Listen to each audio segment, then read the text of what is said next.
Let's go ahead and call this Pompano Beach CRA Community Redevelopment Agency meeting on May 21st, 2024 to order. If I can ask everyone to please silence their cell phones or put them on vibrate during the meeting so we don't get disturbed by an errant phone call, that would be ideal. Thank you.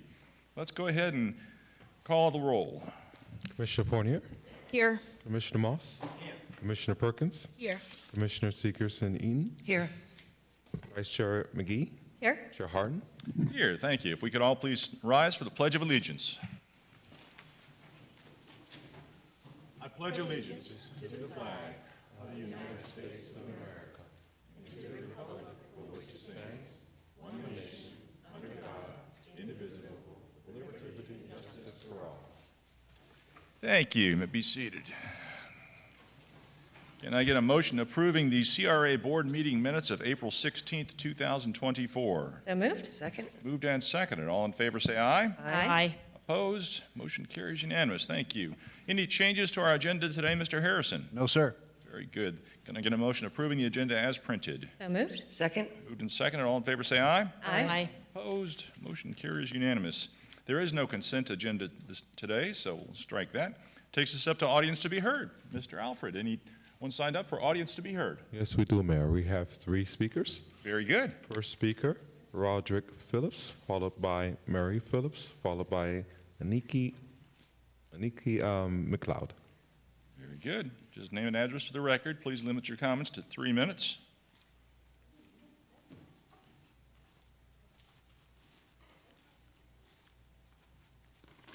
Good afternoon. It's a beautiful day, and my name is Rob Phillips, 2620 Northwest 10th Street.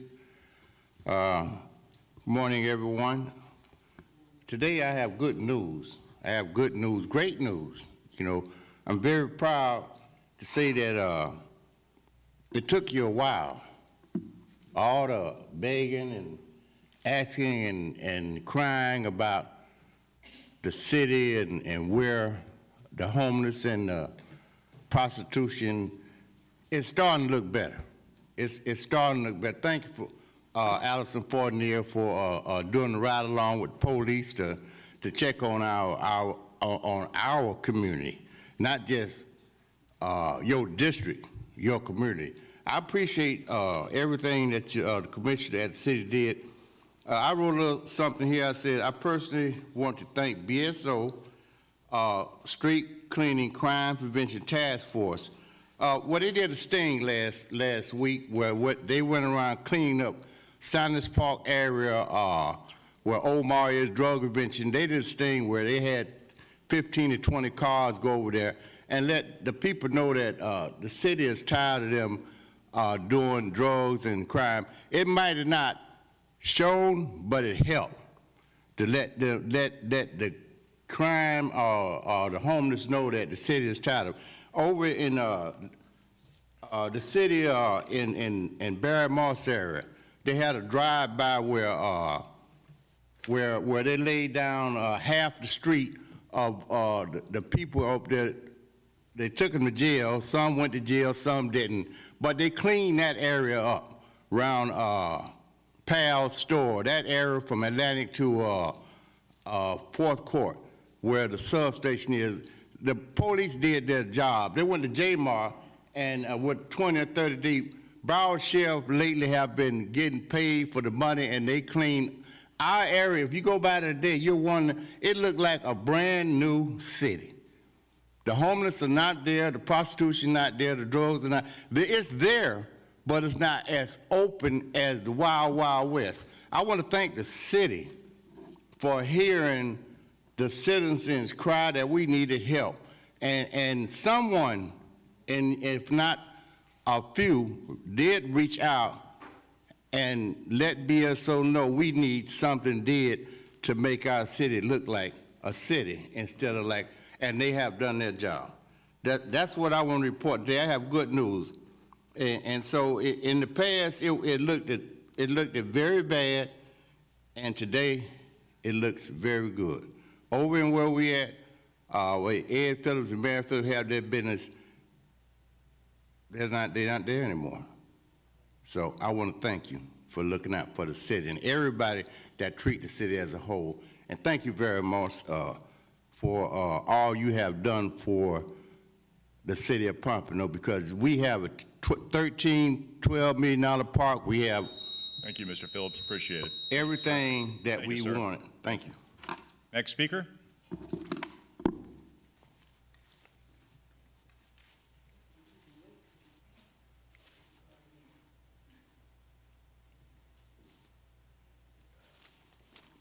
Hello, Mary Phillips, 384 Northwest 19th Street, Pompano Beach, Florida.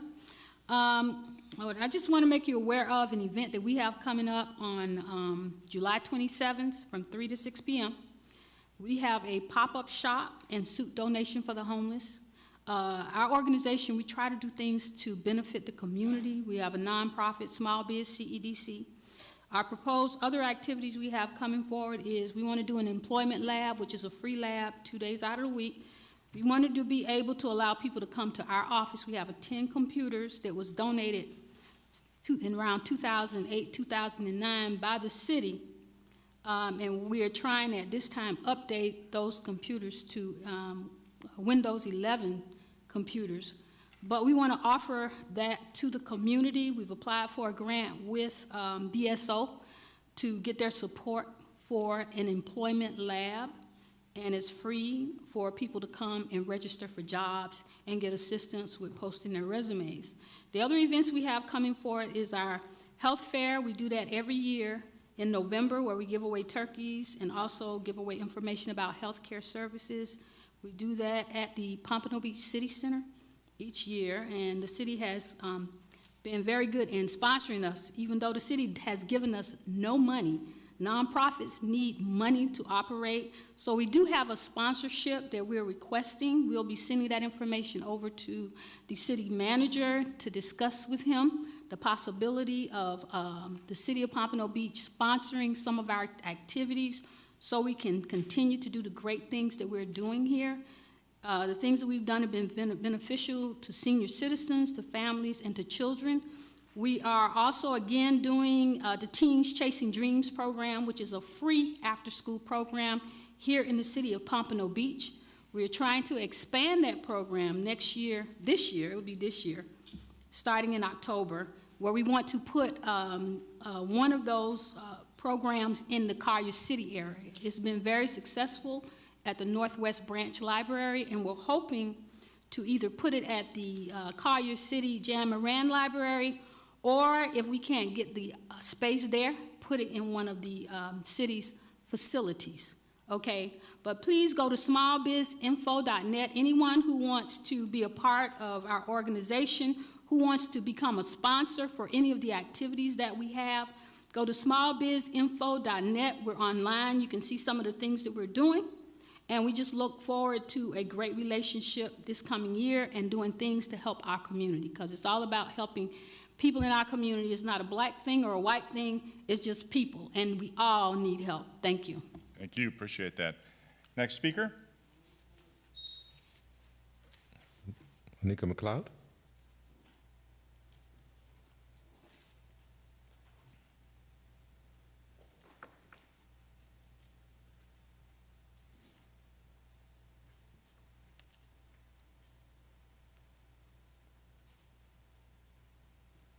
Good afternoon. Enikia McLeod, 2874 Northwest 4th Street, Pompano Beach, Florida, 33069.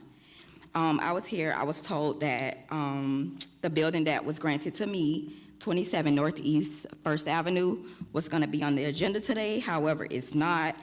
I'm here because I'm roughly out of about $15,000, and the lease was taken from me by the CRA, and I was told I was advised that if I came here to speak on it, they wouldn't recommend me to be back in the lease.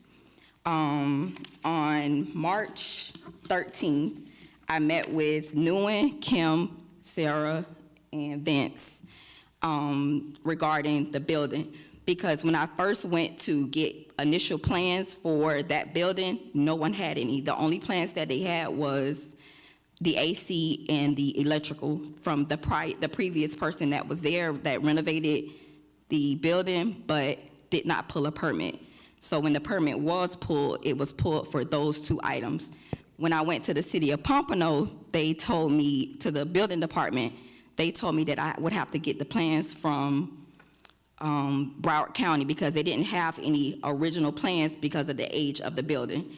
Prior to Vice Mayor, the question was not painting over the brick, and in order for me to get the insurance on the building, I had to open up the walls so that they can see that nothing was, any electrical wasn't behind the walls. So that was my initial thing, in order for me to get insurance on the actual building. So I went to Vince, because that's who I was appointed to speak to over at the CRA, and Vince told me he only had the mechanical plans.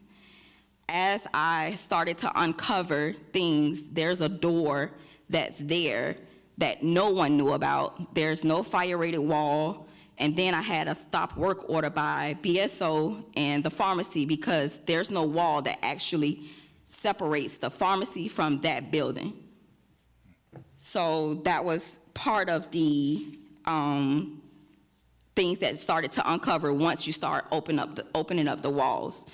Once I did find out that information, I went over to the pharmacist. He gave me more information when it came to the building, and then I met with everyone on the panel with the CRA, Vince, Nguyen, Kim, Sarah, and we came up with an agreement. This was on March 13th, and I told them that, I asked them, did I need a commercial GC or just a regular GC? They told me that I could use the regular GC, that they can get the permits through with the regular GC.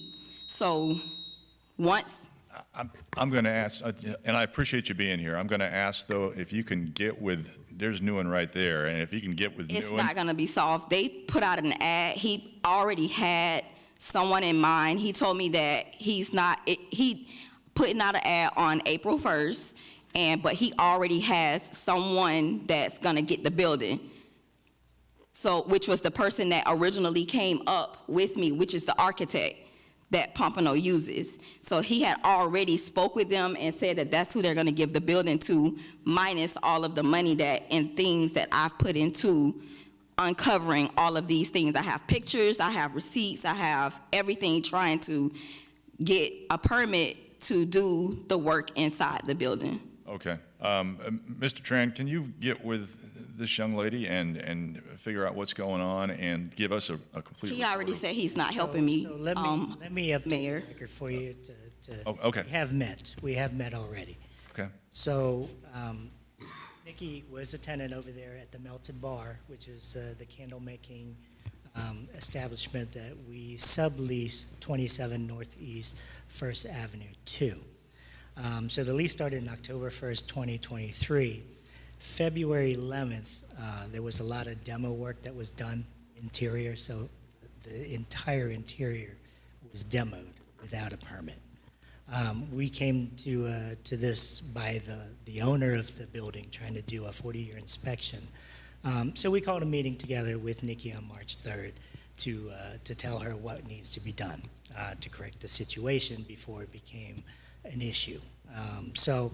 On March 4th, we did meet with Nikki and her team and outlined exactly what needed to be done, which was to pull a demo permit and indicate everything that needed to be fixed.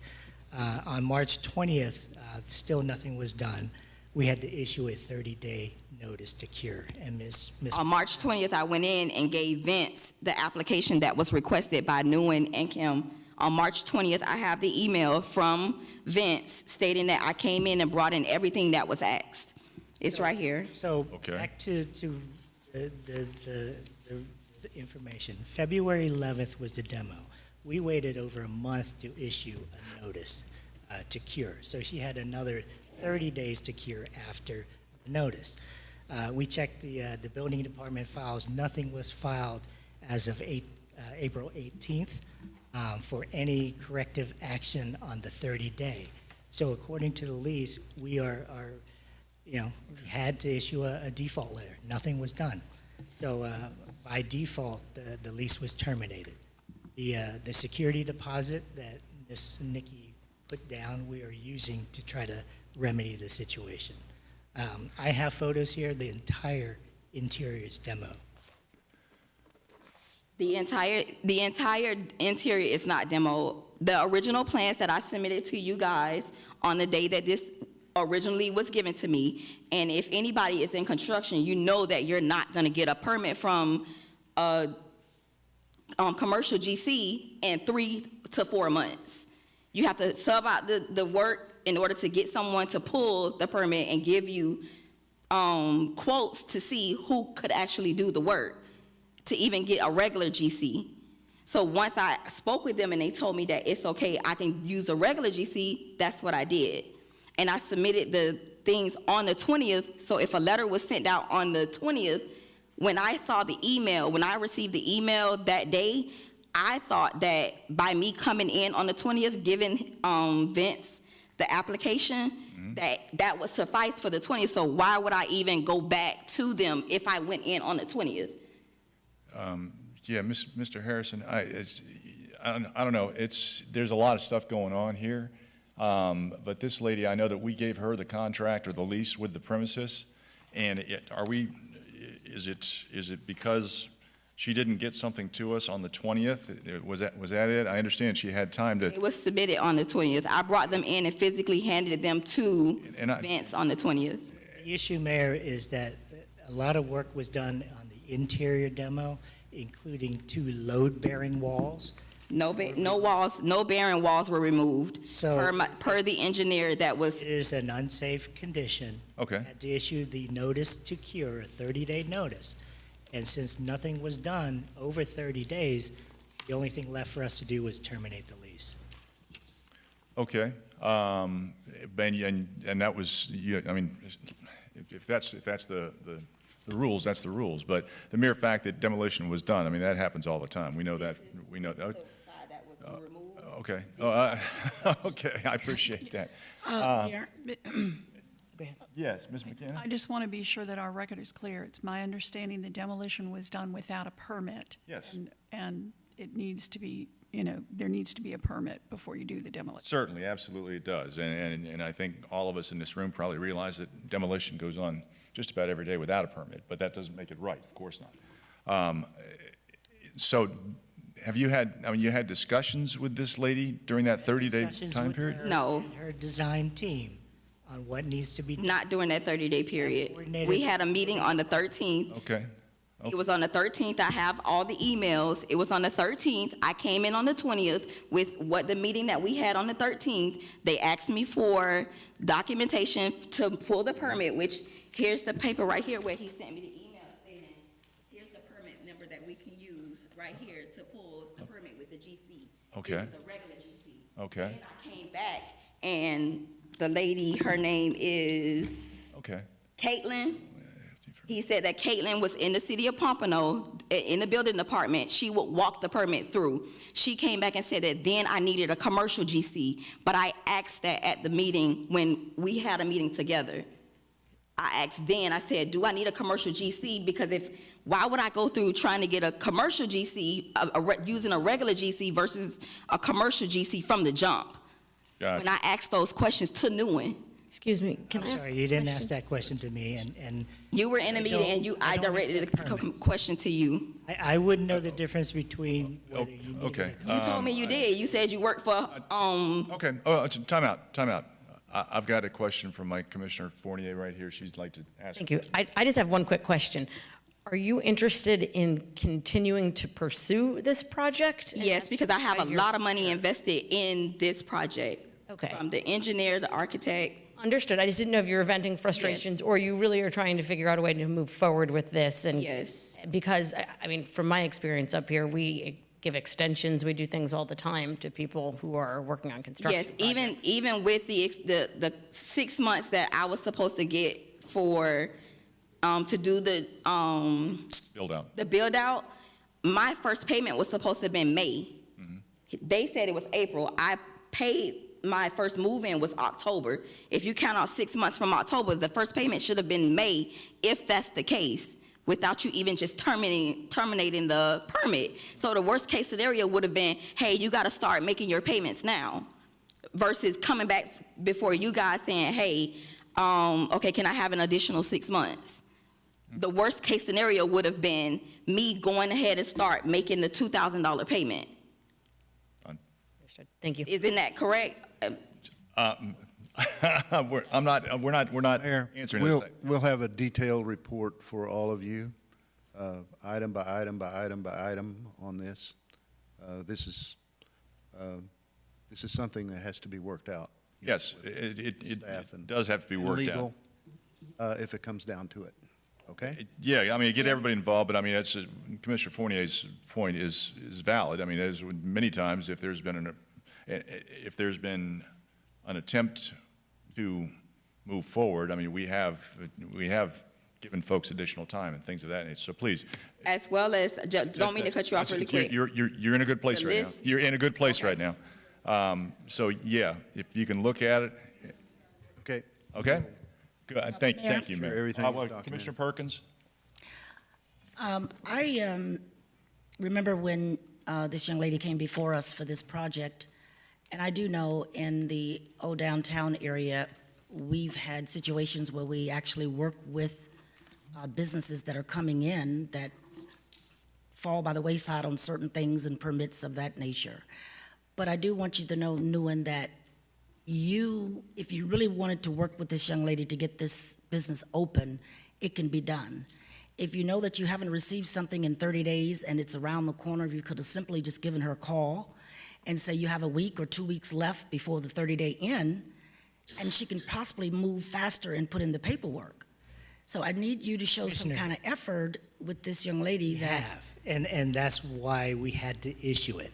We made numerous attempts on emails, calls, certified letters that were signed and returned. Okay, So but there why was can't you plenty of just? notice. Plenty of No, notice. and listen, when you all want to put a business over there, you work with the business owner that's putting the business there. I've seen it happen a lot of times. So there's no difference with this business in helping her with the timeline of getting things in a timely manner. Now, I think that's something you can help her do. I don't think you should just say we're not going to give her the lease or it's going to go away because you missed 30 Communication days. is two ways, okay? It has been one way the whole time. No, so there's a timeline that Vince put out, and he So didn't. what we're I saying is that appreciate we don't want, you're going to deny her this lease because she missed a permit date. Is that what we're saying? It is a corrective action 30-day notice to cure. It is an unsafe structure at the moment. There's Okay. electrical hanging all over the walls. There are load-bearing walls that were removed. This can be verified by the building official who made a visit over there. So there have been plenty of notices. We normally don't do this. You're right. We do extend, but when we don't get a response, there's only one option. And I still think that you should be able to work with her on this project. I don't think you should just throw it by the wayside. I don't know how many businesses we have over in that area pertaining to Still her not business. open. Papamigos is still When not we open. really want a business in Pompano, we work hard to make sure we get that business in there. And I think you should make an exception and work with her on what she needs. Thank you. Mayor, Commissioner Moss, yes. and this boils down to a he said, she said. We do not know the details. I welcome receiving a detailed outline of what's happened.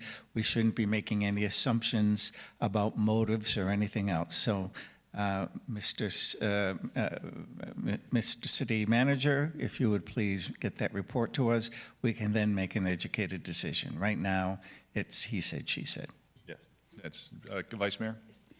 Yes, no, I'm looking forward to a full understanding of everything. I just want to, just because this has been on the record of stuff, that, you know, when we act as landlords, I want to make sure any future tenant coming in realizes, you know, if we would have to act as a landlord as well, that, you know, pulling demo permits is a huge thing. It's probably a disqualifier from the lease.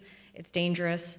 And just make sure that if you're hiring either a commercial contractor or a regular GC, either way, that they fully understand that these are historic buildings, they're old construction, a lot of them have concrete roofs, and it's not your normal build-out. So to make sure that, you know, they're fully vetted and able to do the projects that they promise you as well. Right, so the itemized list that he's going to give you is missing that I came in on the 20th, which they said they sent out a certified letter on the 20th. If you look on the email, Right. those things are missing off of that detailed document that he's going to present to We'll you, provide you a full, Yes, we're going to get. as well as I have the phone calls and emails Okay, myself. Here's the final analysis. We're going to get a full report from our staff, and I'm sure that you've got all of our email addresses also. Yes. And all those emails that you've got, I'm sure you're going to want to forward all those to us also. Okay. Just so we have a complete, full understanding of what's going on, and I expect this issue will be revisited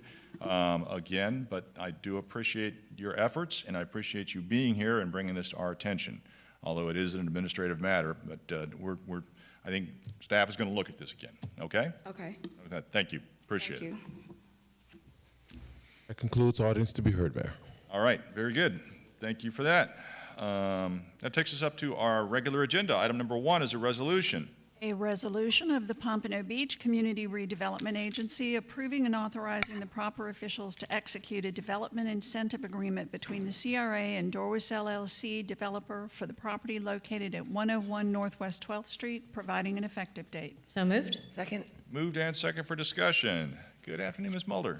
Good afternoon, Mayor, Vice Mayor, Commissioners. Sarah Mulder, Project Manager for the CRA, and I'm here to present to you a Real Estate Development Accelerator application from I&B Medical Associates. So here you'll see an aerial view of the property in question located at 101 Northwest 12th Street.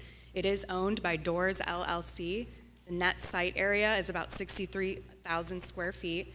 It's zoned B3 General Business. It's currently commercial vacant.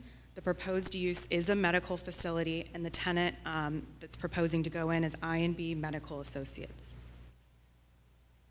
The current site conditions, this is as of May 1st, so they are actively under construction. However, the improvements they are seeking reimbursement for have not been completed at this time.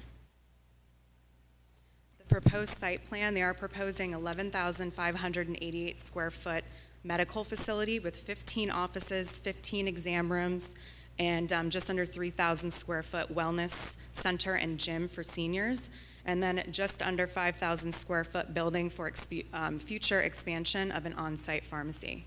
They're also proposing 52 parking spaces, public right-of-way, landscaping, and a courtyard. This image shows the exterior elevations from the street view.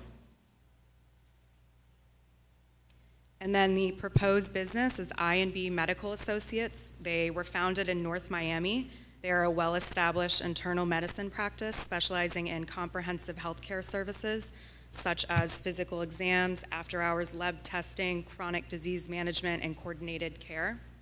They take a holistic approach to health and wellness and focus on mental, spiritual, emotional, and social well-being for overall primary care.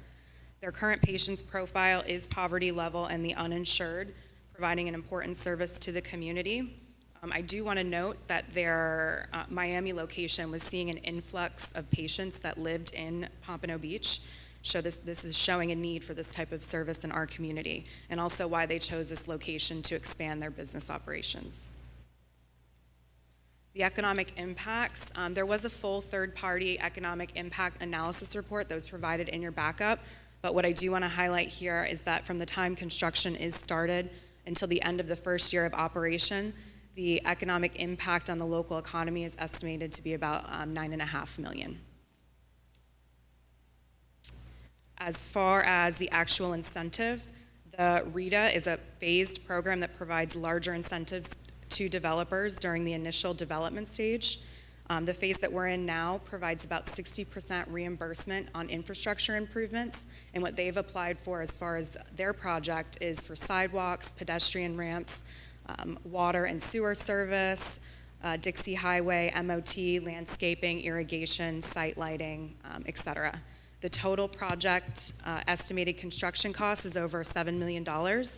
The total eligible project cost for the infrastructure under this application is $328,881, which would put them eligible for a reimbursement of $197,328. So the conditions for reimbursement is that they must construct the 11,000 square foot medical facility and 5,000 square foot pharmacy. The improvements will be used solely for that purpose and for no other use, such as drug rehabilitation, medical marijuana dispensary, or any other use. The work performed must be to the satisfaction of the building official. They must be complete and open for occupancy by May 31st, 2026. The developer shall obtain necessary permits, agreements, and licenses and ensure sufficient parking. The developer continues to operate the medical facility and on-site pharmacy. No other use will be acceptable. All taxes of any type assessed against or incurred by the property shall have been paid before reimbursement. And the developer continues to maintain the property with no pending code violations. Any default in the above conditions would result in a 30-day notice followed by a termination of this agreement and repayment of the incentive back to the CRA. The timeline per the contract, as I mentioned, that work must be completed and open for occupancy no later than 24 months, which would put them at about May 2026, although the developer does anticipate being completed within 12 months. And with that, I actually have Robert Lockery, who is representing the developer, to give a short presentation unless you want to ask me any questions before he comes up. We'll go ahead with the presentations. Afternoon, sir. Good afternoon, Chair, Vice Chair, members of the board. Robert Lockery on behalf of the applicant. Your staff has done such a thorough job of going over all the specifics of it. I don't know that I have a lot to add, but certainly can answer any questions you may have. We do want to show you a rendering of the project as it is currently under construction, and this is what it's going to look like when it's complete. With me today are the principals, Dr. Brazault and Dr. Innocent of INB Medical Services. They're here as well. The only thing I would add, because again, I think your staff presentation was excellent in going over all the different parameters and the benefits, I do want to also point out that in showing their commitment to the city of Pompano Beach, the developer is using a local architect, they're using a local contractor to build the building, and in fact, that contractor has hired 9 Pompano Beach subs to work on the project for the major sub aspects of it. That's to get us through the construction process. Then when actual staffing takes place, and of course, as has been indicated in your backup, there's about 17 new full-time jobs that will be located at this location.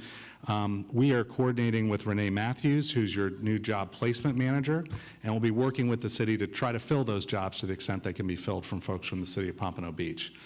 So again, we do have some more information we can share. I think it's all been covered in the backup and in the additional materials, but happy to answer any questions. Very good. Thank you for that. I appreciate that commitment to our local workers. Appreciate that. All right, then we'll go ahead and open it up to the public at this point in time. This is a public hearing. Is there any input from the public? Please come forward. Just name and address for the record. Mayor, commissioners, city staff, let me say that I am pleasantly pleased at what I've heard about this organization that's come in, but in the interim, I'm also very, very pleased that they're doing it in the Northwest and in the area that they're doing. It needs some attention, and with this, it is drawing the kind of attention it needs to, let's say, improve the neighborhood. Also, having said that, and I'd like for you to hear carefully what I'm about to say because of what I witnessed here. It behooves the city, which they've always done, to practice, where possible, the spirit of inclusion. Oftentimes, it is painful to include, but it is rewarding. And so I must say that as I rise to be supportive of these gentlemen coming to the neighborhood, and particularly, they must have heard someone say, hire locals, because it's very important if you're going to spend the kind of money you're spending, we have to show folks that we're serious about including our residents and the workforce here. We can't have developers charge the kind of money that they're charging for folks to live here, and we can't find work for our residents. So to that end, thank you to that group. To the other end, I must tell you that I am a resident of Pompano, and I'll close by saying this. The name McLeod goes very far with me in this city. Thank you. Excuse me, sir. Name and address for the record, please. My name is Edward Warfield Phillips, Jr. I currently reside at 384 Northwest 19th Street, Pompano Beach, Florida. Thank you. Next speaker. Just name and address for the record. Yes, my name is Roderick Phillips, 2620 Northwest 10th Street, Pompano Beach, Florida. Yes, commissioners, I want to say this facility is what we need. When I think about this medical facility, I'm thinking about the growth that we have right in the community around this facility, where we have housing, at least about 2,000 more people coming in. This facility is God-sent because it's going to take the burden of elderly care off of a lot of other facilities, because this was right on time. I don't know if God planned it, but it had to be God, because this facility is opened up in a time of where we are really going to need it. Also, with the influx of people we will have coming to Pompano, this facility is going to be a help and not hurt. So thank you for allowing them to post up in the great city of Pompano Beach, Florida. Very good. Thank you, sir. Further input from the public, please come forward. Good afternoon, sir, and thank you for your services at the county commission level. Appreciate it. Thank you so much, Mayor, Vice Mayor, Commissioners, and city staff. Good afternoon. This certainly is a great project for the community. I've worked with them. I actually invited all of you to attend the groundbreaking ceremony, and you weren't able to, but staff came. And I think them coming were impressed by what is going to be done on this site. Certainly it will be an uplift to the neighborhood, but it'll provide service for those who are in need of service. And it is a facility that will help to generate health, but also bring the community together. Part of their programming is to bring the community in for community gathering and help the senior citizens connect and be entertained and entertain themselves. So it's a great thing that they've done in North Miami. Part of what they have committed to do, certainly you've heard Ed spoke of it, staff did, is to ensure that Pompano Beach residents are benefiting. And those who know me know that I'm about building community, and that is what they're here to do. They will also engage further in ensuring that many of your nonprofits and entities that do good in the community get support from them as well. They sponsor that, like Tiger Trail Festival, the Pompano Beach MLK program. Both of them we've had conversation with that going forward, they will work to sponsor them. They also want to make sure that the word is out and they create the goodwill to get the customer base in. And I'll be helping with them on the outreach to the community as they go forward. And they've committed already to MLK and Tiger Trail Festival to make sure that they're doing something to help those good programs that you're supporting as sponsors here in the city. Thank you so much for your support of this very important item. And before you leave, just name and address. Dale Holness, 4325 West Sunrise Boulevard in Plantation, Florida. Very good. Thank you, sir. Appreciate it. And once again, thank you for your service. Further input from the public, please come forward. Seeing none, public input closed. Commission discussion. Ms. Mulder, did this particular project, was it a zoning change or anything, or it's just built per code? Correct. Gotcha. Okay, because yeah, I know it hasn't been before us before for anything, but I do recall being invited to the groundbreaking. I recall that. Thank you, Commissioner Holness, for that. But yeah, I haven't seen it before, but I have seen it going up on Dixie Highway. I think it's a great addition. It's really going to be a tremendous asset for us, not to mention the tax base that it's going to generate for the city of Pompano Beach also. Commissioner Fournier. Thank you, Mayor. I agree, and thank you for the invitation. Sorry we couldn't make it, but this investment on Dixie Highway is, it's going to improve that section and how it looks. I do view this as a partnership because this is grant funding, so I appreciate you reciprocating with that and viewing it as a partnership as well, and hope to continue that. I had one question, one for Ms. Mulder and one for the applicant. So the combination of medical and pharmacy just makes me pause. My doctor's office doesn't have a pharmacy. I've never had the convenience of being able to get prescriptions from a doctor at the same facility, and it always makes me nervous given some of the issues we've had with in the past. So is the pharmacy required? And what is the, I mean, I understand the synergies of that. Is it regulated? Thank you, Commissioner. Robert Lockery again on behalf of the applicant. Yeah, and it is considered a future phase because it's as need demands. It is an additional service that they can provide. Some doctors do provide that. Mine doesn't either, but I know my mom's does. So it does provide that basically like a one-stop shop for particularly elderly patients who are there. It also allows them to encourage that the medications are taken, that folks stay on the schedule.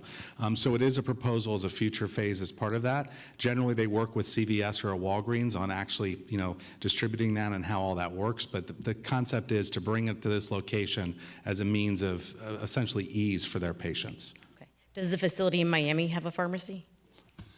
Yes, it does. Okay. It does.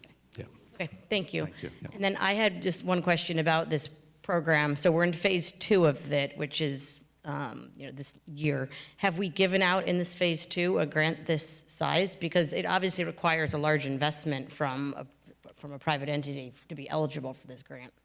Not in this phase. This will be the first. This incentive program is made for projects over $5 million, so we just haven't had one of that size in this time. Right. It requires a big investment. So thank you very much. Very good. Commissioner Moss. Yeah, I think from the CRA and the city standpoint, I mean, this project checks off all of our boxes of what we would like to have. The building's attractive. It serves a very real need in the community. We're going to be hiring local people, giving jobs. I mean, I think this is a win-win all the way around. And the good doctors, we thank you for thinking about Pompano Beach and coming here. So I think it's a no-brainer. Thanks. Very good. Further commission discussion? Vice Mayor? Yeah, no, I'd just like to thank the applicant for coming to Pompano with such a great business. This is exactly the type of investment from the private sector that we've worked so hard to get to by our investment in the public sector along Dixie Highway Corridor and in the downtown area and everything there. So I'm excited to see that you guys see it as well, and welcome to Pompano, hopefully. There you go. Commissioner Segerson-Eaton. Thank you, Mayor. Yes, also, I echo all the sentiments that have been spoken. Great to have you here. Thank you for coming to Pompano, and we're looking forward to it. So thank you. Very good. Further commission discussion, questions, concerns? Seeing none, let's go ahead and call the roll. Commissioner Fournier? Yes. Commissioner Moss? Yes. Commissioner Perkins? Yes. Commissioner Segerson-Eaton? Yes. Vice Chair McGee? Yes. Chair Harton? Yes, thank you. Item number 2 is a resolution.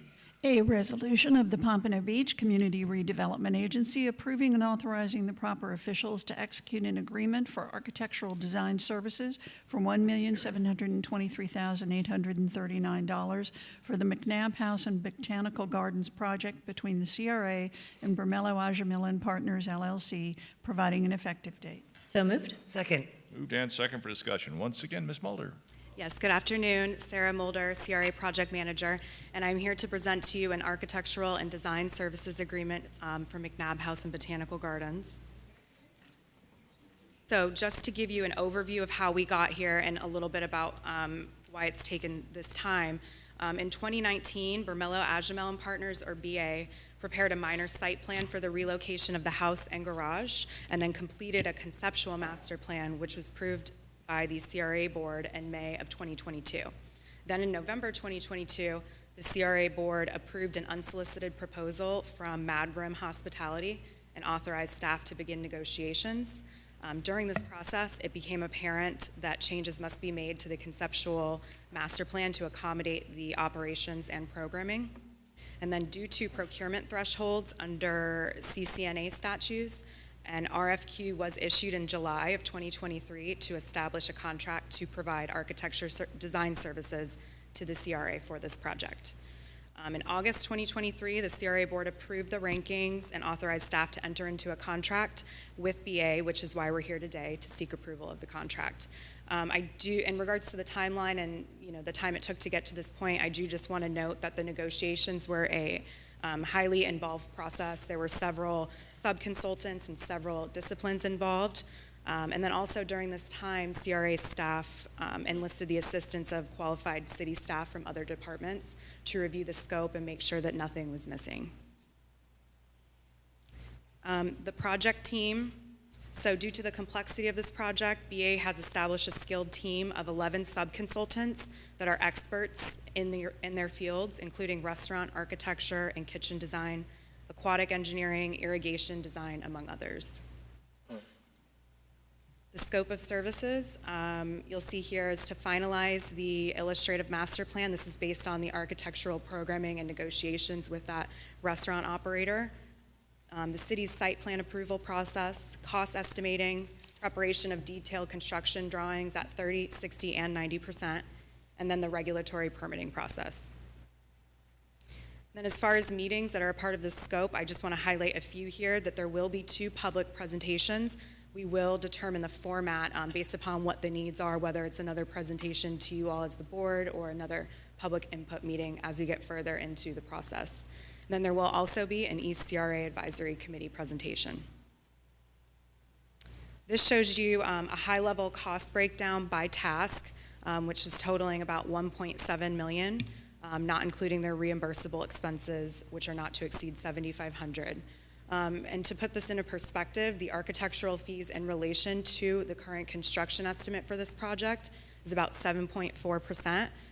So the national average of landscape architectural fees in relation to construction costs range anywhere from 5 to 20%. So this shows that they're on the lower end of this. And then the timeline and kind of the next steps for this. So June 3rd, 2024, the construction manager at risk RFQ responses are due. So it's important that we get this CMAR on board with the design team so that they can provide pre-construction phase services, such as detailed cost estimating, knowledge of marketplace conditions. They'll provide constructability review, input on availability of materials in today's market, and value engineering using a comparative cost-benefit analysis. And we want to do this at the start during design so that issues don't arise later during construction.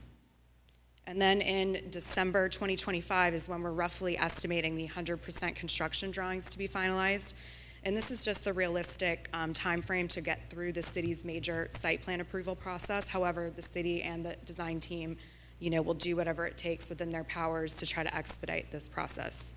And then within 30 days of those drawings, the construction manager at risk will submit a proposal to assume the risk of delivering the project through a guaranteed maximum price, which will then be used the following month to bid out for construction. And that concludes my presentation, and I'd be happy to answer any questions. Thank you. Very good. Thank you for that. This is a public hearing. Is there any input from the public on this item? Please come forward. Just name and address for the record.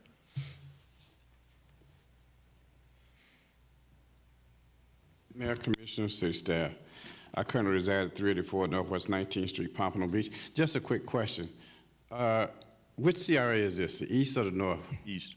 East CRA?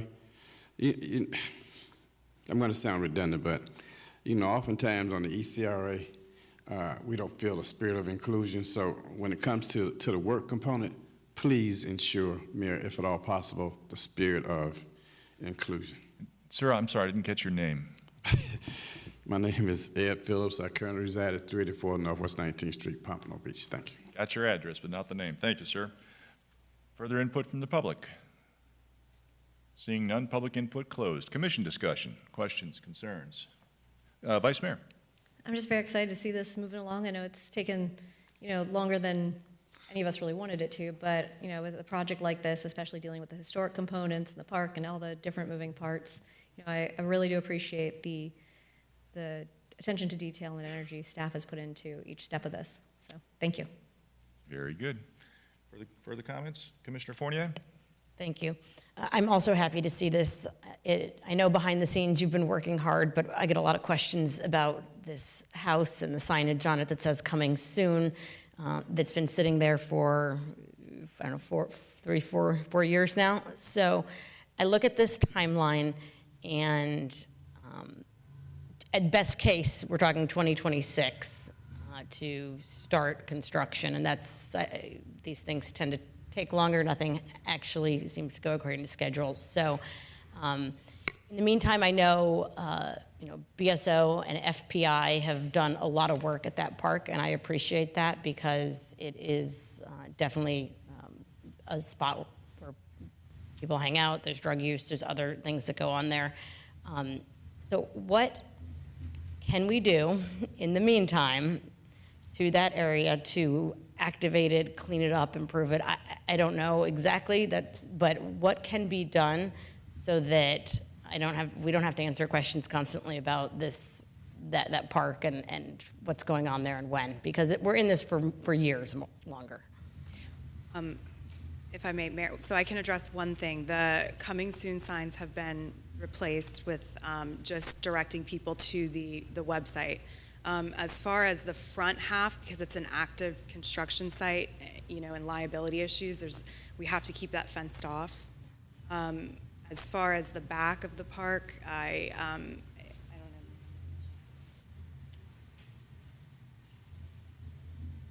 don't know. I think the park's a problem because it's not activated. So, as Sarah said, we don't want to fence the whole park off. We want the public still to use it while it's there until we have some movement. Then we can proceed with our plans to renovate the park.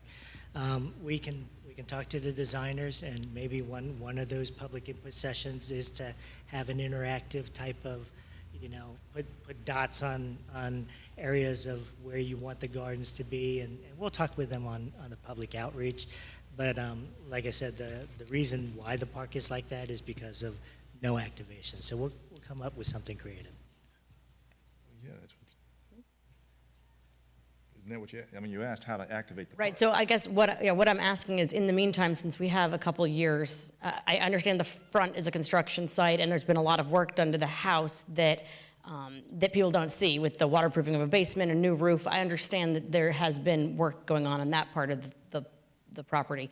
But is there anything in the meantime that can be done to activate the back part of the park, the basketball courts, the playground? I don't want to invest money that we're going to just throw away in a couple of years, but is there any slim down plan or something that can be done? There are a lot of families in that area. There are kids. Is there anything that can be done to make that park useful for the next 2 years?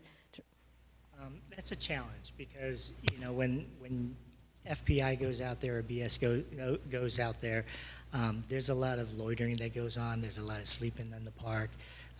It's not illegal to do it.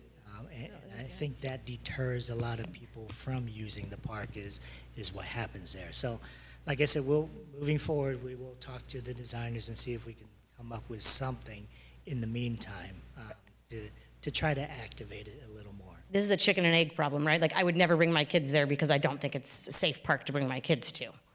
Right. And that's why we're doing this project, is because the park doesn't work the way it is. But it's been 4 years, it's going to be at least 2, 3 more. So I guess I'm just asking if there's something we can take a look at in the meantime, if we're not fencing it off, because there's parts of it that are usable, to continue finding maybe ways to activate that back half of the park for residents, tourists. We will continue to come up with some ideas, yes. Thank you. Very good. Vice Mayor?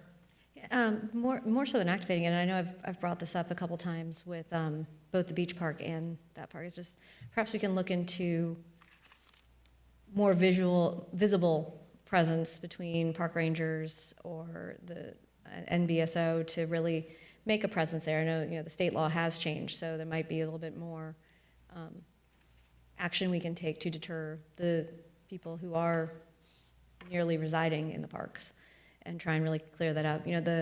A lot of people in that neighborhood I know use either the tennis court, they use the basketball court, they do go over there. It is a deterrent, but I do think maybe a higher presence for the safety and security side could be a first answer, because obviously it's hard to activate it so much or invest into it knowing we're going to be tearing it down. So yeah, I think that might be a step one, and then just maybe while we're doing that too, just sort of request that the organizations that tend to reach out and bring foods for the people who are there could coordinate with our homeless shelter, could coordinate with other entities, and maybe make even a better effect than they do currently. I'd also maybe ask when we're doing community outreach, we can reach out to the neighborhood directly and see where on the timeline they would like to see us start the demo projects. You know, if we can start sooner on anything, you know, is that a trade-off that they would prefer? So I would say that maybe we add that into our outreach and just see take the temperature of what the neighborhood there feels. 'Cause I know in the beginning they wanted access to it as long as possible, but you can figure out where on the spectrum that actually is. Commissioner Seegerson-Eden, sorry. Yes, I'm really glad this is moving forward. I too wish it could go a little faster, but in the end, it's going to be a great asset for our city, and I'm glad we're moving forward. Thank you. Very good. But Vice Mayor's got a very good point. And this is something we really should think about. It's if there's some way that we could poll the residents in that area, because the residents in the area are the only people who really utilize those park facilities. And if they don't see a need for the basketball courts and the tot lot, and the only thing that ever gets used is the tennis courts, I mean, we could fence everything else off and just leave access to the tennis courts. And that would eliminate probably 99% of the folks that are just, you know, there constantly, that create angst for folks in the neighborhood. So that's something to consider, and I'm not sure, of course, we don't want to spend a whole bunch of money doing, you know, outreach and all this, but something. Because, yeah, if we fence it off, that solves that problem, at least until we get it completely rebuilt and reactivated. But I know there are folks that still use some of those facilities. The tennis courts are really prime most often, but that's a great idea. So, yeah. Further commission discussion? Commissioner Perkins. Thank you, Mayor. This project, I've noticed along the way, very detailed. A lot of time has been put into it. A lot of strategy, a lot of planning, just a lot of details, and everything is done step by step. And this is part of what staff can do when experts get involved and make something really happen. So I've noticed the whole process of this botanical garden, and just to say that when staff really wants to make something work and make it effective, this is how it's done. Thank you. Very good, thank you. Further commission discussion? Seeing none, let's go ahead and call the roll. Commissioner Fournier, Yes. Commissioner Moss, Yes. Commissioner Perkins, Yes. Commissioner Seegerson-Eden, Yes. Vice Chair McGee, Yes. Chair Harton. Yes, great. Item 3 is a resolution.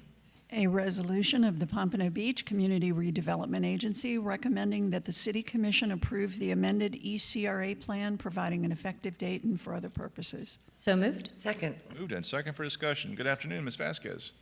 Good afternoon, Chair, Vice Chair, Board members. Kimberly Vasquez, Senior Project Manager for the CRA. The item for you today is an amendment to the ECRA plan. The plan was adopted originally back in 2002 and was last amended in 2013. The plan before you today is requiring substantial updates, and a strike-through and underline as well as a clean version were provided as part of your backup. A highlight overview of the plan is it outlines your overall goals and objectives. It identifies your projects, your initiatives, and that are planned for the area. And this plan is required under State Statute 163, Part 3. The amendments to the plan reflect current priorities, market conditions, complies with the Chapter 163, Part 3. It's updating your goals, projects, and initiatives, and it'll extend the life of the CRA. The plan is fluid, and it can come to you for updates and changing needs as the changes of the area are changed. Your boundary is approximately 158 acres, and it contains various uses. The plan is broken out into 7 sections, which include an executive summary, background information, and a summary of certain statutory requirements in the plan, existing conditions, needs, opportunities, projects and programs, financial analysis and projections, which is really your 5-year finance plan that comes to you annually, and it also contains supporting data and documentation. The amendments to the plan per section include Section 1 as an executive summary. is your introduction. We updated the information. Under background, we just outlined your accomplishments, and we recognize redevelopment opportunities moving forward. In the future, we updated your initiatives, objectives, and priorities, and under the organization of the plan, there were no changes. It has remained the same. Section 2 is your background information. We updated your information in the introduction. Under authority to undertake community redevelopment, we really updated the language that was specific to the Act of Chapter 163, Part 3, and that really covers your creation, the amendment to the plan, the powers of the CRA, and the CRA area. The CRA plan, we updated your redevelopment activities as authorized by this Act, and then also it extends the duration of the ECRA for an additional 30 years after the initial term, which expires December 31st, 2031.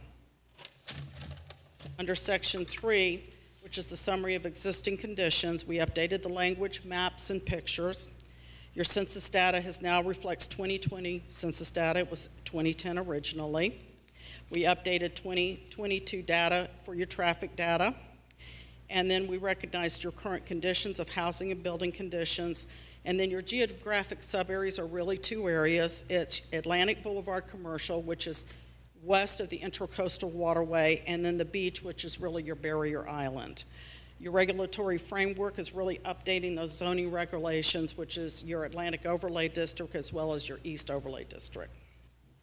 Section 4, which was the analysis of needs and opportunities, really updated the problems, the needs, and the opportunities of those two sub-areas in quite detail. We revised and updated redevelopment areas that need to be addressed under functional needs.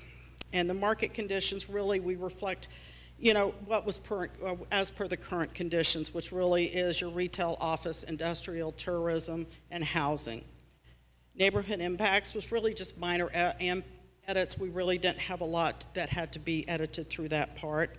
And then consistency with the city's comp plan. That's as per state statute that a CRA plan must be consistent with the city's comprehensive plan. Under Section 5, which is really your programs and initiatives, we did update completed programs and initiatives, and we eliminated non-eligible CRA activities. And then we updated your project objectives and the descriptions, which was really going into more detail of McNabb as well as the beach area. Programs and regulatory actions really updated the reference to the comp plan as well as your land development regulations. And then sources of redevelopment funding and finances is the different sources of funding, and we eliminated programs that no longer are in existence. It's all the funding sources that are available to a CRA. Section 6 really references your 5-year strategic finance plan, like I said, that comes to you annually as part of your budget. The East Advisory Committee did review these amendments to the East Plan, and they did recommend approval at their May 2nd meeting. At this time, we're recommending as staff the approval of the amended plan and to forward a recommendation of approval to the City Commission sitting as the governing board of the CRA at the next City Commission meeting of June 11th. That concludes my presentation. I'll take any questions the board may have at this time. Very good. Thank you for that. This is a public hearing. Is there any input from the public on this item?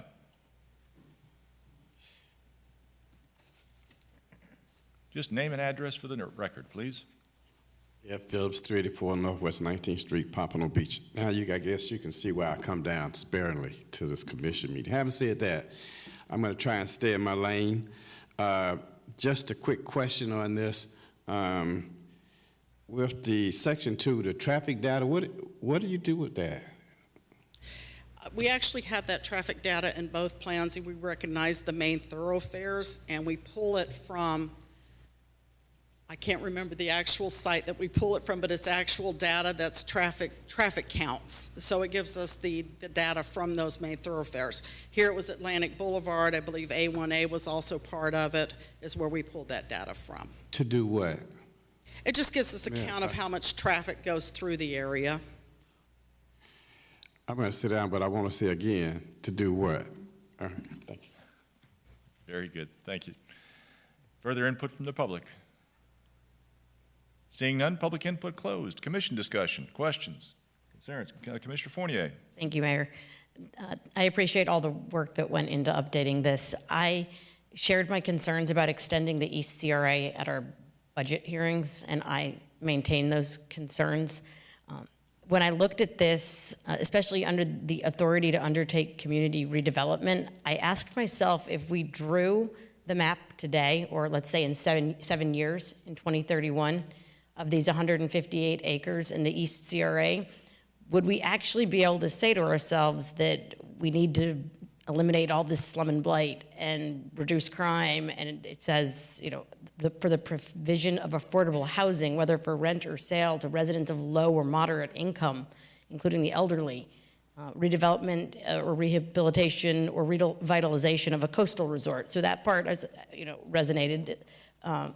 And tourist areas that are deteriorating and economically distressed. And I read that and I said, that's not at all what our East CRA looks like anymore. So for me, by 2031, I think that we should all be taking a victory lap there. And it is time to give the windfall, the TIF funding, back to the residents who have, for the last 30 years, been paying for this, and whether it's in the form of a tax cut or this money being spread throughout the city in different ways, that it's probably time to sunset the CRA. I know we have big projects like McNabb House and a parking garage. Perhaps there's some kind of P3s that can be done there that don't require extending the CRA, but I just don't personally think that reading this description of what the authority to undertake a CRA, that area needs it, and certainly by 2031 that it won't. So that's my thoughts on this. The plan is great. It's a success story. I know there's some small areas, and I know that you want to use this extension in order to get bond funding for the McNabb House, and I understand the logic behind it, but I think the people who invested in this for the last 30 years should start to see some of that money back in the form of tax cuts. So, thank you. Very good, thank you. A couple of questions. As far as extending the CRA, this board can dissolve the CRA district if we so choose, couldn't we, at any time? Just, we could decide in 15 years to dissolve it. Well, I mean, providing the bond funds, so the bond covenants would require us to have it, but because we're extending it for an additional 30 years doesn't mean we have to leave it extended for 30 years, correct? That is correct. The CRA, this particular CRA was created before 2002. As per statute, we can do that additional 30-year extension because CRAs can exist for up to 60 years. Now, of course, the statutes have changed since that time. But we're going for the maximum allowed, but you are correct. You can sunset prior to the end of that additional 30-year term. Right. And just, I don't have it in front of me, but just for information's sake, off the top of your head, do you know how much in taxes we have in the ECRA as far as TIF funding? So if we dissolved it, the taxes going back to the general fund would be how much? Approximate? $3 million. $3 million? Is that about it? Is that about right? It's about, I think you get about $6 million right now in the ECRA from the 3 taxing authorities. If we do extend past that, do you go into the second 30-year extension period? We're recommending that you move forward without just city TIF only. Right. No other taxing authority dollars. So the city TIF is how much? It's about $3 million. Okay, about $3 million. So that's how much would come back to the general fund basically if we didn't extend or dissolved at some point in time. Now, without the CRA participation, because I know that part of the plan verbiage talks about affordable housing. To get affordable housing, I mean, you have to have housing built. Number one is you have to have housing, and part of that is affordable housing. But without the investment from the CRA, would we have the affordable housing that is being constructed by the MELA project? That was one of those projects that we focus on household income. And one of the most important things in the East is that workforce housing range, that moderate income from 80 to 120%. With respect to low-income affordable, there are pockets over there in the east that are qualified tracts where it's an older, elderly development, they're on fixed income. You'd be surprised at how many of those little pockets exist. So yes, affordable housing is still on our radar, and with the housing crisis as it is now, affordable housing is everywhere, is needed. Very good. Very good, thank you. Yes. Vice Mayor? Yeah, and, I know that we're thinking way into the future on this, but just looking at the map right now, I can eyeball 2 projects that would hopefully have an affordable housing component that will not, that from all signs point will not be under construction by the sunset of the original CRI. So I think that would, I had a separate question though that Commissioner Fournier's question kind of made me think about. Is it possible at all to extend the map of the CRI? The map?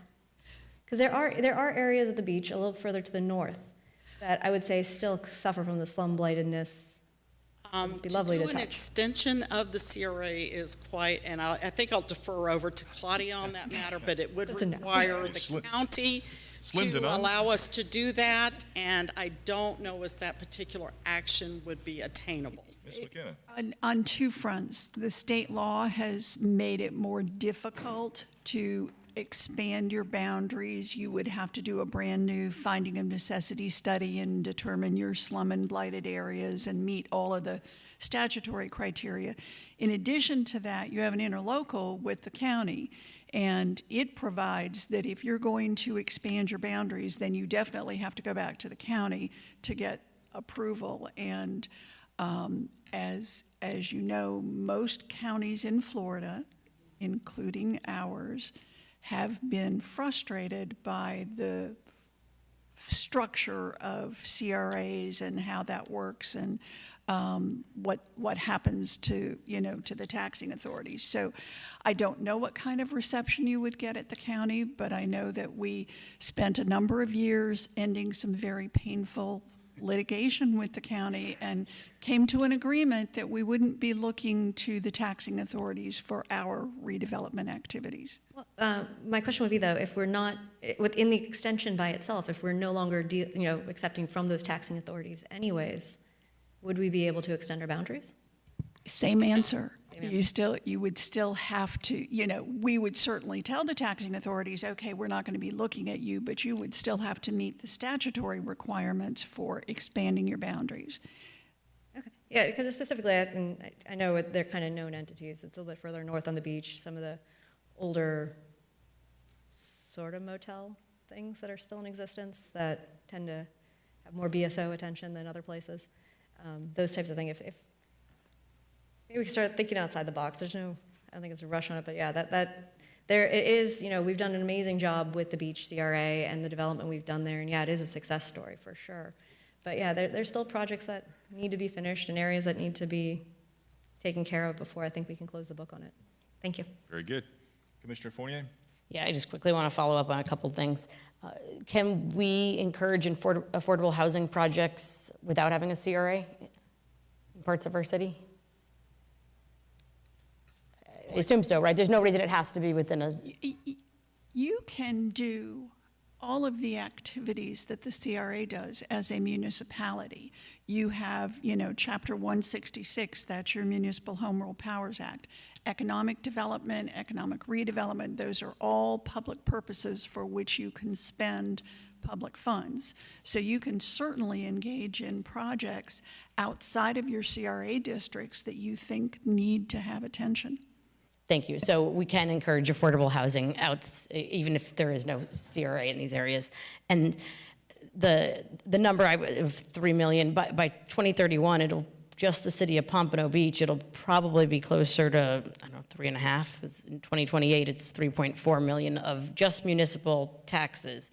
So I just want to remind this board, when we're sitting in our budget hearings and we can't come up with $500,000, this is what I'm talking about. This windfall, this $3.5 million would come back to the city in 2031, and it could be spent by the city or go back to the people in the form of a tax cut. So, and the promise of redevelopment, of taking this money and having siphoned it off for the last 23 years towards redevelopment, is, you know, is this higher tax base but it's also that if you've invested in it, you will see the return. And one return is what they see in the city and the improvements of our city, but another return is that there's an end to it and they will see this money back at some point. And I would hope in the form of a tax reduction. But that's it. Thank you. Very good, thank you. Vice Mayor. Yeah, and as most everyone on the commission here knows, I have a strong eye trying to figure out where we can cut taxes, but I do believe, I would go out on the limb and say that I do think that the investments we've made in the ECRA have brought in definitely more than $3.5 million in taxes back into our coffers to continue to beautify the beach area as our main tourist source and location of very high, highly assessed and taxed properties. Commissioner Segerson-Eaton. Yeah, I look at it from a little different perspective. You know, first of all, counties are loath to even create CRAs today. They've been a victim of their own success. And so with this extension, I look at it as saving taxpayers money. We need a parking garage, for example. A CRA can bond. The TIF revenue goes to pay for the bond over time. That money for that parking garage is not coming out of the taxpayers' dollars. So I look at it as cost savings, and we have the opportunity to extend it, to utilize it to its highest and best use. I'm going to fully support this, and I think it will be a great thing for our city as we move forward. 6 years is just around the corner. That's no time at all. So those are my thoughts. I think we would be, you know, I personally am going to support this 100%. Thank you. Very good, thank you. The current plans that we have for the McNabb House property, if we were to allow the CRA to sunset in 2031, would we be able to complete the McNabb House project? Can I jump in? Sure, We if you can can't, answer the question. if we issue bonds, if our debt service extends beyond 31, we cannot sunset. I understand that. Yeah. I understand that. Oh, okay. That wasn't my question. Okay, I misunderstood. I appreciate that No, input, though. So my question comes back. Okay, so if we don't extend, would we be able to bond? I think Ms. McKenna just answered that question. That wasn't the question. If we don't extend and we can't bond, this project would not move forward at the rate that we would want it to. It would be a matter of having to budget annually for it, and therefore you would maybe max, I don't know, $1 million, $1.5 million per year. And would it get built in that time frame? Probably not. This is going to allow us to bond and try to do the project within maybe a 3-year time frame. So in other words, the answer is if we don't extend, we don't get the McNabb House project done. Not completed all, probably before the end of sunset of 2031. Okay, that's fair enough. That was kind of my estimation also. Mr. Tran, you want to add something? Yeah, so I kind of wanted this be put in a little more like an analogy, right? So the beach project is a success. Everyone knows it. It has spurred development up and down the Barrier Island. We would have never gotten all the luxury condos. We would have never gotten the Ritz-Carlton or the Waldorf residences without the beach project. That's outside the CRA district. We have not done a huge project except for the Mela. You know, this McNabb project is very similar, if not bigger than the beach project.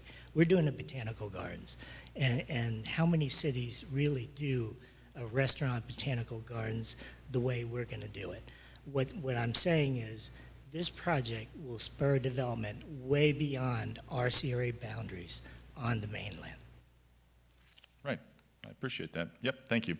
Further commission discussion? Seeing none, let's go ahead and call the roll. Commissioner Fournier, No.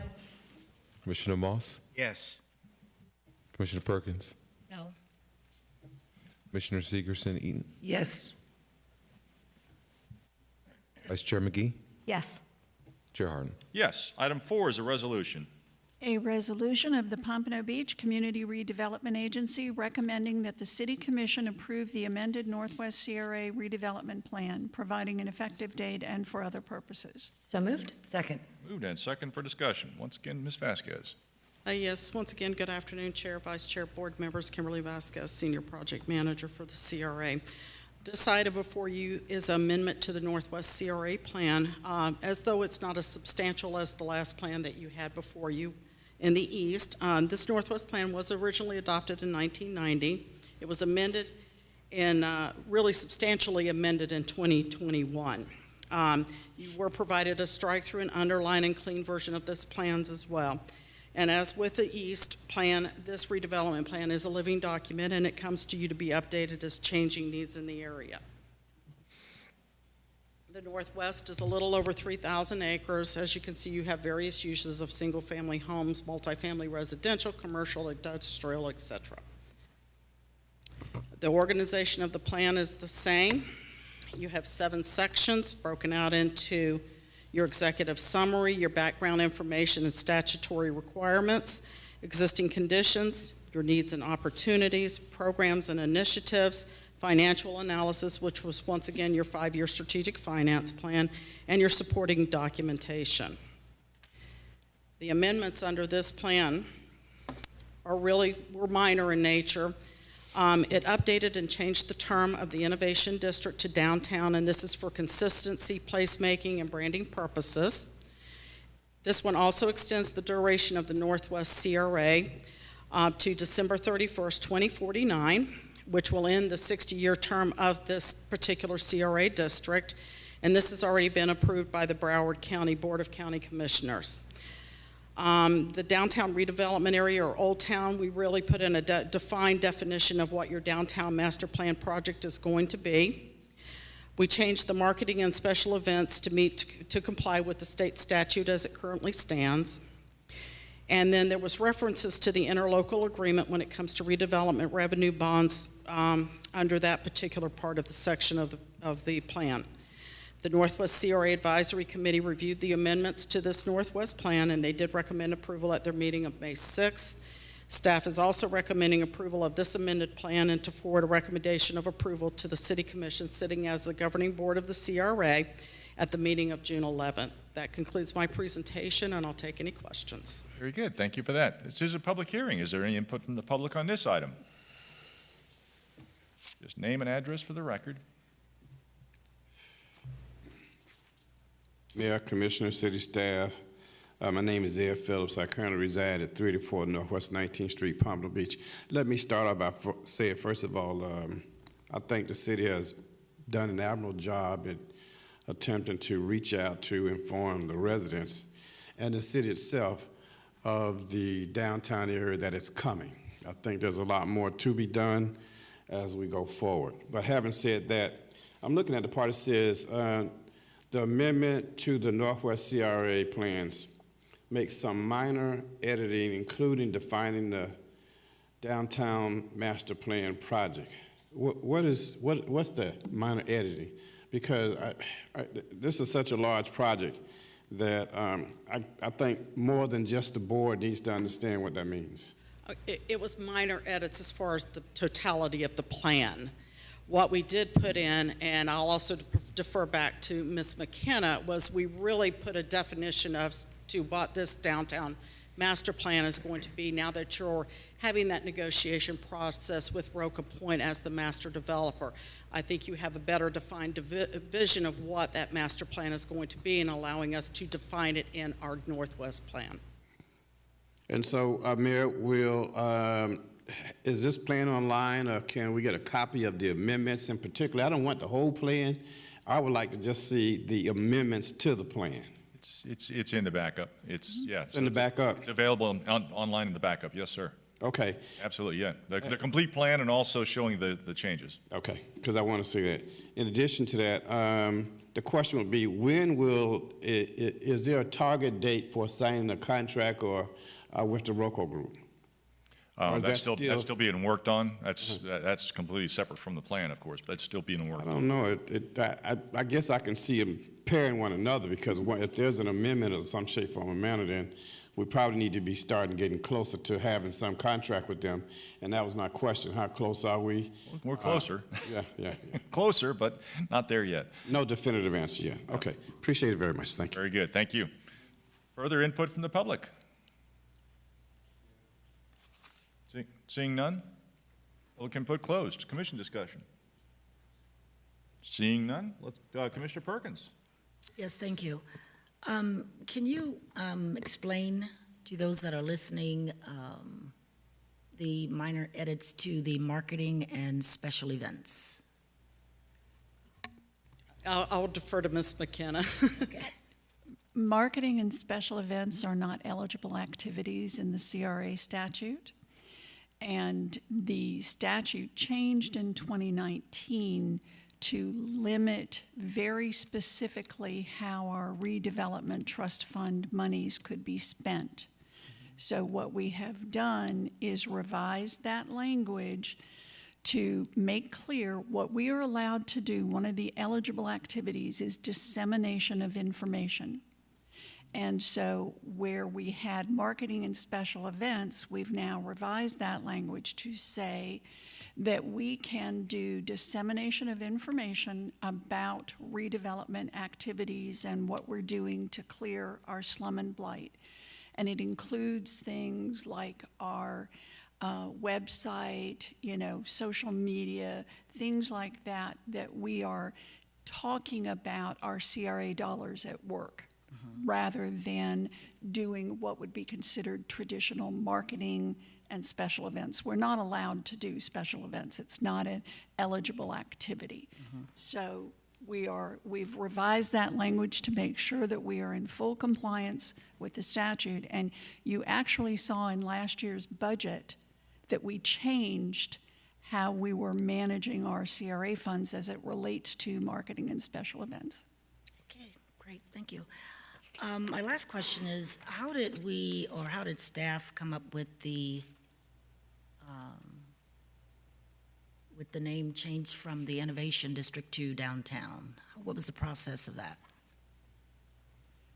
I believe that, I can't speak 100% to it, Commissioner, but we just started, the reference was made, Innovation District was kind of something of the past, but something that we were visioning to be.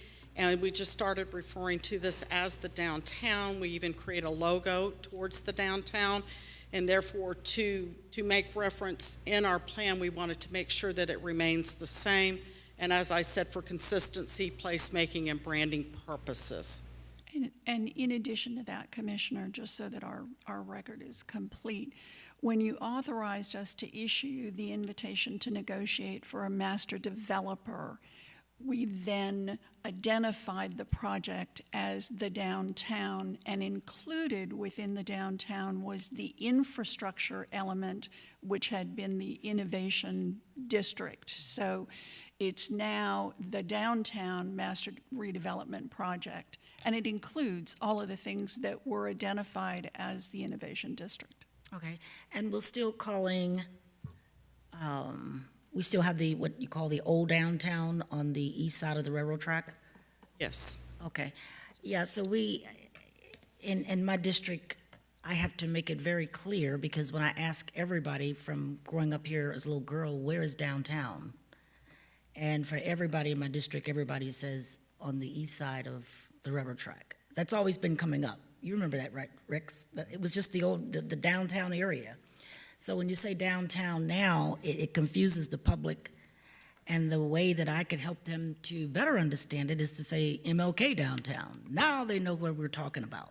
So that's just, trying to identify with the community as to downtown, where it really is, and what we're beginning to do right now with this project. That's it. Thank you, Mayor. Very good, which brings up a very good point. We are trying to change our city, create a downtown where there wasn't one, to change our city for the better. Further commission discussion? Seeing none, let's go ahead and call the roll. Commissioner Fournier? Yes. Commissioner Moss? Yes. Commissioner Perkins? No. Commissioner Sigrid-Eaton, Yes. Vice Chair McGee, Yes. Chair Hart. Yes. Item 5 is a resolution. A resolution of the Pompano Beach Community Redevelopment Agency appointing one banker, financier, or other management-level representative of a financial institution or related industry professional to the East District Advisory Committee of the CRA for a term of 2 years, said term to expire on May 21, 2026, providing an effective date. So moved. Second. Moved and second for discussion. I'll go ahead and jump out and nominate Melissa Hess from District 1. Are there any further nominations? Mr. Mayor, I don't wish to nominate anyone, but I just want to point out that 2 of the applicants have the same address, in case people didn't pick up on that. Yes, that would be Carrie Prim and David Bournes. Right. I believe they're husband and wife, and yes, they reside at the same place. Okay, just wanted to point that out. That David Bournes is identified as District 3. He actually resides in District 1, which, yeah, it's just a Scrivener's error there. Any further nominations for this item? Hearing none, nominations closed. All in favor say aye. Aye. Opposed? Motion carries unanimous. Additional audience to be heard. We don't have any of that. Reports. Executive Director, Mr. Harrison. No report, sir. Very good. Ms. McKenna. No report. Very good. Takes us up to our next meeting date is June 18th, 2024. CRA Board reports. Commissioner Fournier. Just that my monthly community meeting is tomorrow, May 22nd at 7 p.m. at the American Legion. Thank you. Very good. Commissioner Moss. I will be having a Saturday morning meeting this coming Saturday, 9:30 a.m. at the Herb Skolnick Center in Palm Air. Very good. Thank you for that. Commissioner Perkins. Thank you, Mayor.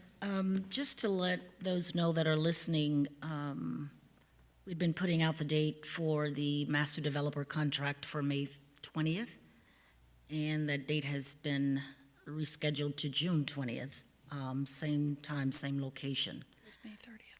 Oh, I'm sorry. Oh, it was May 30th, and we've changed it to June 20th. Okay. Just wanted to make note of that. The other thing I wanted to bring to the attention of the staff, I think everyone sitting here on the dais, we're asked to meet one-on-one with staff regarding this, this contract. And I would like for staff to please give me the contract, or try to give us the contract ahead of time. A lot of times when we have meetings one-on-one, we're given information there in the meeting, and we're trying to read through the information and then listen to the presentation of what staff have.